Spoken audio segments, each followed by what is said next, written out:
Right, let's continue. I'm doing these in short bursts because I don't want the videos to be really big. These file size to be huge. So we're continuing with our paragraph or passage on hurricanes. We're looking at the second paragraph now. So we are on to this one that says the sheer power of a hurricane. So remember what we're doing, reading the paragraph first to find out what it is about. So the sheer power of a hurricane is enough to strike terror into the bravest heart.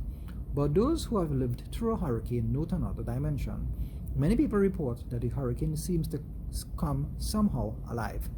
Nearly a century ago, renowned British author Joseph Conrad, who had spent years at sea in the days of sailing ships, put it this way. An earthquake, a landslip, an avalanche overtake a man incidentally, as it were, without passion. A furious gale attacks him like a personal enemy, tries to grasp his limbs, fastens upon his mind, seeks to rout his very spirit out of him. Right, so remember our question? Who or what is doing what in this paragraph? What is it that is happening? What are the actions that are taking place in this paragraph?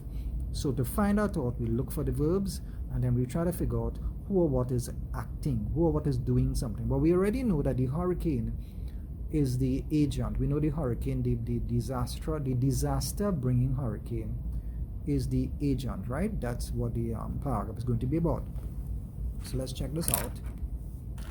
So the sheer power of a hurricane is enough to strike terror.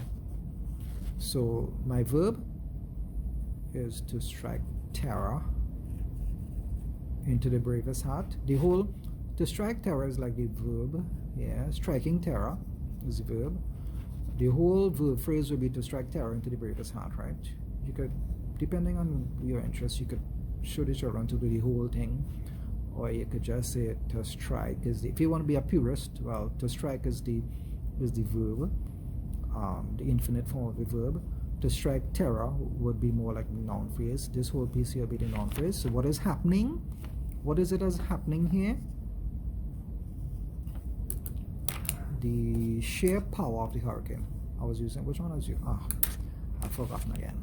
Right, this is the subject. And this thing here is the action. This is what it is doing. So the power of the hurricane is striking terror into even brave people's hearts. That's what is happening, right? So we could probably do something like hurricane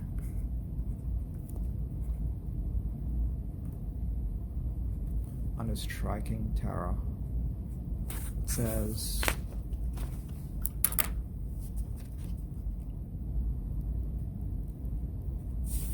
what's what it is? Strike terror.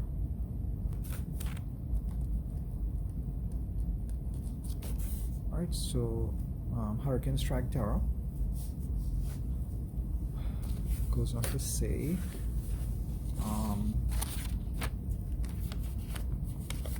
so it's strike terror in the bravest heart. Then it goes on to say those who have lived through a hurricane note another dimension, right? So we don't really, for every sentence, we don't need to finely analyze every single sentence. We basically just have to know what are the major actions happening, right?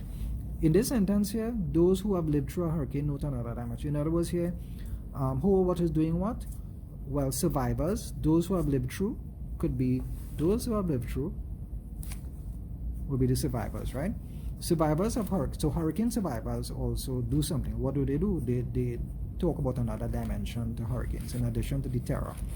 So many people report. So who's the subject here? Many people. Many people is the who. The who. What do the who do? They do something. They report. What are they reporting? That the hurricane seems to come somehow alive. So the hurricane does something. It comes alive. Interesting. Yeah, it comes alive. So then we get this piece now. Nearly a century ago, renowned British author Conrad, who had spent years at sea, put it this way. Alright? So, who or what is doing what? Joseph Conrad, this is the who, this is the appositive part of the sentence. It tells you about who Conrad was. So what is doing what? Conrad, an author, who was a sailor, by the way, said. What is this telling us? This whole piece is telling us what Conrad said based on his experience as a sailor, right? He said an earthquake, a landslip, an avalanche, these things overtake a man.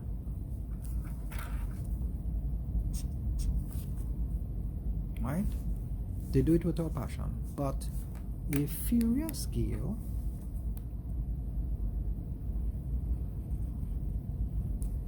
does something.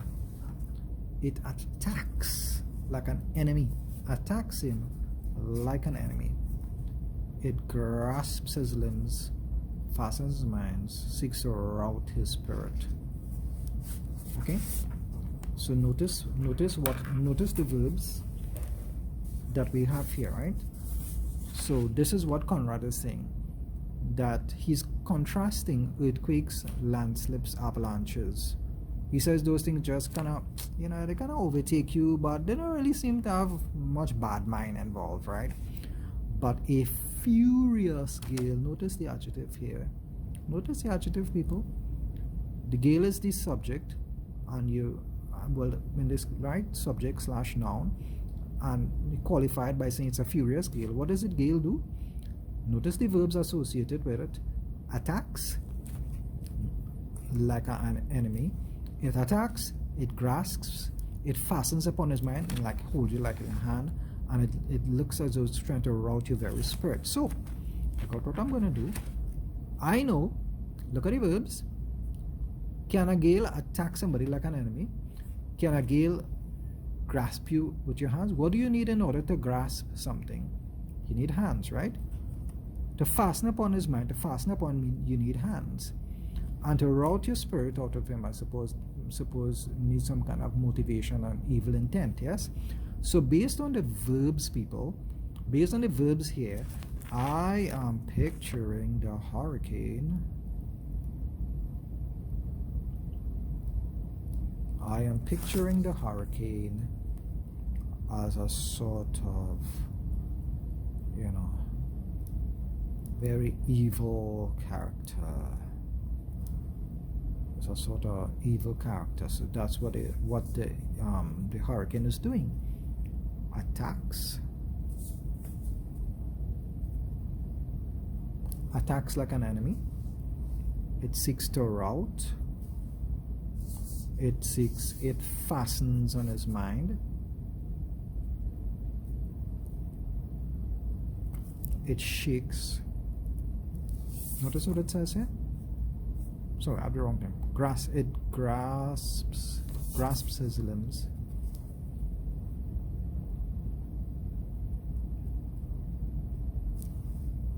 Yeah. Grasps his limbs, fastens his mind. Right. Fastens upon his mind. So this is what the hurricane is doing. It's like a person. So this is where you get the use of personification. Okay, so the author is personifying the hurricane in its ability to do something, right? So it strikes terror. It comes alive. It's personified, right? It comes alive, and it seems to have some kind of, it appears to have some kind of vendetta against people. Yes? So the conclusion I can come to, I can infer therefore that the author thinks that a hurricane could be malevolent.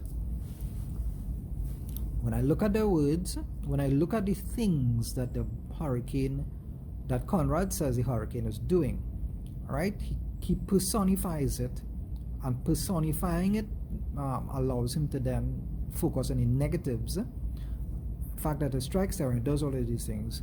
My conclusion, I can infer that he thinks, and the author thinks, maybe, that the hurricane is malevolent. It is driven by the desire to hurt, damage, and rout everything. Does that make sense?